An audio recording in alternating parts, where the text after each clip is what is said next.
नमस्कार। मैं astrologer pomace नील नरेंद्र अपने इस वीडियो में आपका हार्दिक स्वागत करता हूं और हमेशा की तरह आपसे रिक्वेस्ट करता हूं कि प्लीज़ मेरे चैनल को सब्सक्राइब करें और अगर आपको इसका कंटेंट पसंद आए तो उसे लाइक और शेयर और कमेंट्स करें। आज जिस सब्जेक्ट के बारे में मैं आपसे बात करने जा रहा हूँ, ये मेरा बहुत छोटा सा वीडियो होगा, क्योंकि ये जो मैं आपको वीडियो बना रहा हूँ, ये पर्टिकुलरली मैं जो बना रहा हूँ वो एक मेरे फॉलोवर या आप कह लीजिए कि मित्र के कहने से एक सब्जेक्ट के ऊपर मैं इसे बना रहा हूँ। इसका बनाने का उद्देश्य मेरा यही है कि इसके बारे में मैं आपको जानकारी दे सकूं, जो सब्जेक्ट उन्होंने मुझसे जानने की कोशिश की है।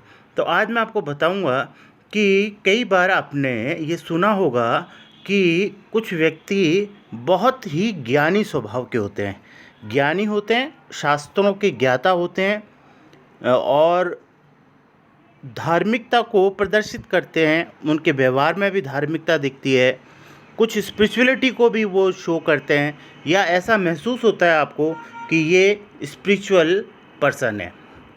उसके बाद भी कभी कभी ये देखने में आता है कि इतना सब होने के बावजूद भी कभी कभी उसका जो कैरेक्टर है वो आपको डाउटफुल नज़र आने लगता है, या उसके बारे में आप कुछ नेगेटिव चीज़ें सुनते हैं। ऐसा क्यों होता है? तो उन्होंने मुझसे सवाल पूछा कि ऐसा क्यों होता है, हाथ में ऐसे कौन से साइन होते हैं जो ये इंडिकेट करता है कि यह व्यक्ति इस तरीके का हो सकता है। तो उसके ऊपर मैं आपको एक पॉइंट बताऊंगा, सिंगल पॉइंट, जिससे कि आपको ये पता लगेगा कि ऐसा कब होता है कि जब व्यक्ति ज्ञानी होते हुए भी अनैतिक आचरण को प्रदर्शित करता है, यानी अपने जीवन के अंदर वो अनैतिकता को धारण कर लेता है ज्ञानी होने के बावजूद भी।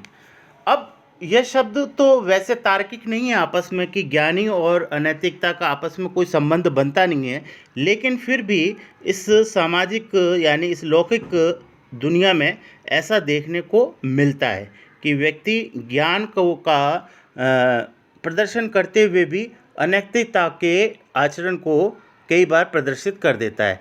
तो ऐसे व्यक्ति, मैं पर्टिकुलरली नाम नहीं लूँगा, बहुत से हमारे इस तरीके के लोग हुए हैं जिनके साथ ऐसी घटना हुई है या इस तरीके का हुआ है। तो आज मैं आपको बताता हूँ कि देखिए, मेन अगर हम पाम की बात करें तो ये आपकी लाइफ लाइन होती है और ये आपकी माइंड लाइन है और ये आपकी यहाँ पर हार्ट लाइन होती है। ठीक है, ये तीन मुख्य रेखाएं होती हैं जो लगभग सभी के हाथ में होती है। उसके अलावा जो इम्पोर्टेंट रेखा, जो चौथी इम्पोर्टेंट रेखा है, उसको हम बोलते हैं फेट लाइन, या इसे हम कर्म की रेखा भी कहते हैं, या हम इसे भाग्य रेखा भी कहते हैं।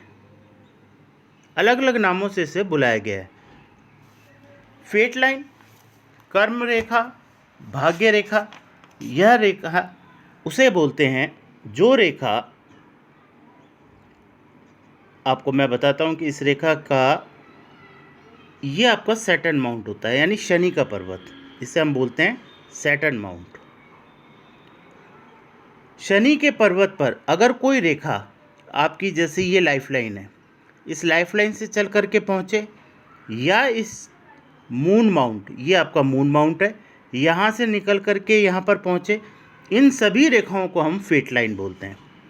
तो कई बार ये राहु क्षेत्र, यानी इस वाले क्षेत्र से भी निकल करके यहाँ पहुँच जाती है।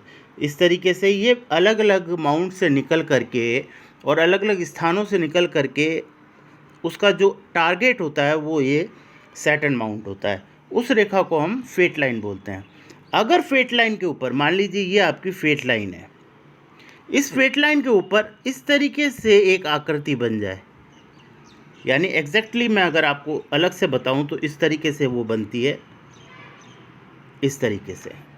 अगर ये इस तरीके की आकृति अगर फेट लाइन के ऊपर बन जाए तो व्यक्ति का कैरेक्टर वही होता है जो कि व्यक्ति ज्ञानी होने के बावजूद भी अनैतिक आचरण का प्रदर्शन करता है। इस तरीके के लोग पाखंडी होते हैं और ऐसे लोगों का एक समय में तो बहुत ज़्यादा सम्मान होता है, और एक स्थिति फिर ऐसी आती है जहाँ व्यक्ति इनको बिल्कुल निम्न दृष्टि से देखते हैं।